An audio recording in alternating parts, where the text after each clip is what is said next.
দুটি ভয় আগে নার্ভ হারিয়ে ফেলছেন, এটা তো আমরা জিতছি, আমরা আর কিছু ভাবছি না। বিরাট কোহলিও যেদিন প্রথম টেস্ট খেলতে এসেছিল বা আমাদের ইন্ডিয়া টিমের জার্সি গায়ে দিয়েছিল, তখন কেউ ভাবেনি যে বিরাট কোহলি একটা লেজেন্ড হয়ে যাবেন এবং ওয়ার্ল্ডের শ্রেষ্ঠ ব্যাটসম্যান হবে। দেখুন, মায়ের কাছে সন্তান চায়, সে মায়ের সর্বশ্রেষ্ঠ সন্তান হবে। একটাই বললাম যে এমন কিছু চমৎকার করে যাতে আমি জন্মান্তর ধরে তোমার কাজ করতে পারি। আমার আত্মা আমি তোমার কাছে সমর্পণ করেছি, বাকিটা তোমার।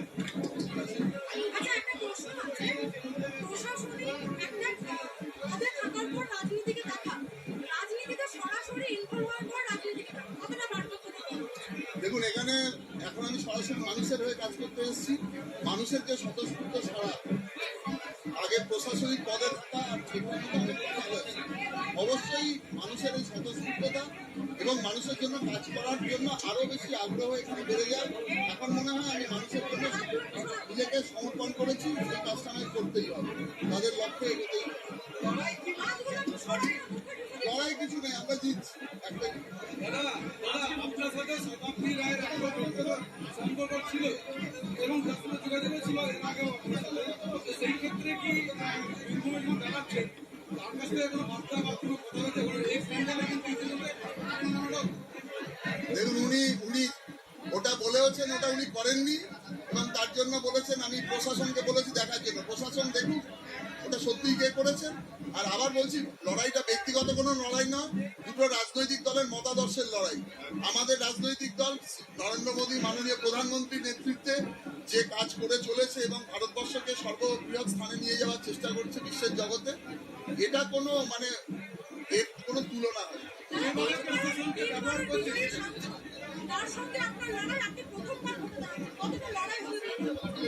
বিরাট কোহলিও যেদিন প্রথম টেস্ট খেলতে এসেছিল বা আমাদের ইন্ডিয়া টিমের জার্সি গায়ে দিয়েছিল, তখন কেউ ভাবেনি যে বিরাট কোহলি একটা লেজেন্ড হয়ে যাবেন এবং ওয়ার্ল্ডের শ্রেষ্ঠ ব্যাটসম্যান হবে। সেরকম তিনবার কেন, যদি উনি 10 বারেরও সাংসদ হতেন, ওটা কোনো যায় আসে না। এটা নির্ভর করছে, আবার বললাম যে আমি এসছি এখানে জেতার জন্য, আর অন্য কিছু অবশ্যই কেন্দ্রীয় বাহিনী থেকে তো ইলেকশন কমিশন ডেপুট করেছে ইলেকশনটা করার জন্য। এটা তো কোনো বলছি, আপনি তো আইপিএস কে সদ্য ছেড়ে এসেছেন, অনেক আইপিএস আছে যারা মানে আপনার মতো সামনে আসতে পারছে না, তাদেরকে কি মাধ্যমে অনেক চাপে তাদের কাজ করতে হচ্ছে? দেখুন, একটা জিনিস আমি এতদিন বলতে পারিনি, এটা আমি বলতে চাই যে আমাদের সরকার এবার যখন আসবেন, প্রশাসনিক সংস্কার হবে। এই যে দীর্ঘ 50-60 বছরের যে সিস্টেম চলে আসছে, এবং এই সিস্টেম যদি না চেঞ্জ হয়, এই দলদাস হয়ে কাজ করার ব্যাপারটা এখান থেকে পরিবর্তন হবেই এবং আমরা এটা করেই ছাড়বো লোকসভায়। একদম পারে, এটা আমার জুনিয়রদের জন্য এবং সিনিয়রদের জন্য, তাদের জন্য বার্তা, যাতে কোনো রকম আমরা চাই মেরুদণ্ড সোজা থাকুক এবং নিরপেক্ষভাবে কাজ করুক। তার জন্য আমার পার্টি বা ওনার পার্টির ডিফারেন্স যেন না হয়।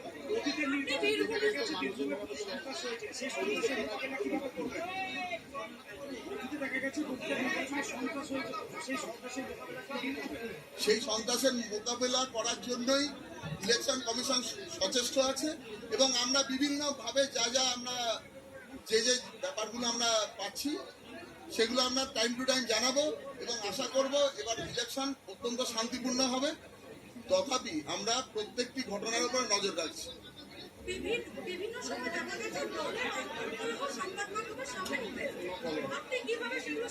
প্রথমত কোনো কলহ নেই।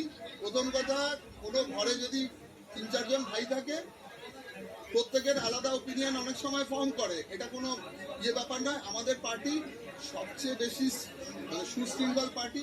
এখানে যিনি নেতৃত্ব যা কথা বলেন সেটাই আমরা সকলে মেনে চলি।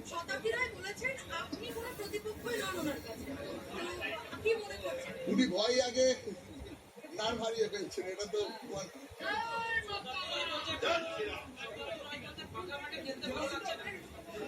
উনি ফাঁকা মাঠে খেলতে ভালো লাগছে না তো ওনার আরো যদি মনে হয় আরো কিছু উনি ক্যান্ডিডেট দাঁড় করিয়ে ওনার প্রতিপক্ষ বাড়িয়ে দিতে আমি কি করতে পারি বলছি।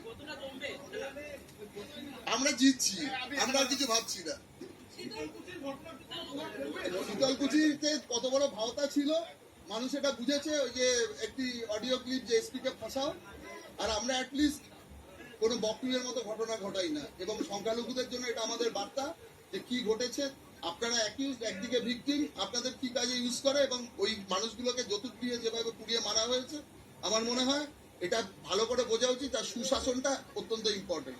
বহু বিজেপি নেতৃত্ব তারা এখন নিষ্ক্রিয় কিংবা যারা শাস্তি হয়ে বসে আছে, তাদের ক্ষেত্রে এখন তাদেরকে নির্বাচনে কিভাবে কাজে লাগাবে? আমাদের প্রত্যেকটি কর্মী সক্রিয় আছেন, কোনো নিষ্ক্রিয়র কোনো ব্যাপার নয়। আমরা আমাদের দলের যে সংগঠন কিভাবে ঝাঁপিয়ে পড়বে 4 তারিখে যখন রেজাল্ট বেরোবে তখন দেখতে হবে। একটা শেষ প্রশ্ন। আমরা বিধানসভা নির্বাচন বা তার আগে যেটা দেখেছি, যেগুলো শহরাঞ্চল সেখানে বিজেপি লিড পেয়েছে বিভিন্ন ভোটের নিরিখে, কিন্তু যেগুলো ব্লক অঞ্চল রয়েছে সেখানে বিজেপি অনেকটা ভোটের নিরিখে পিছিয়ে রয়েছে। সেগুলোতে কি স্পেশাল করে কোনো কাজ করার ইচ্ছে রয়েছে?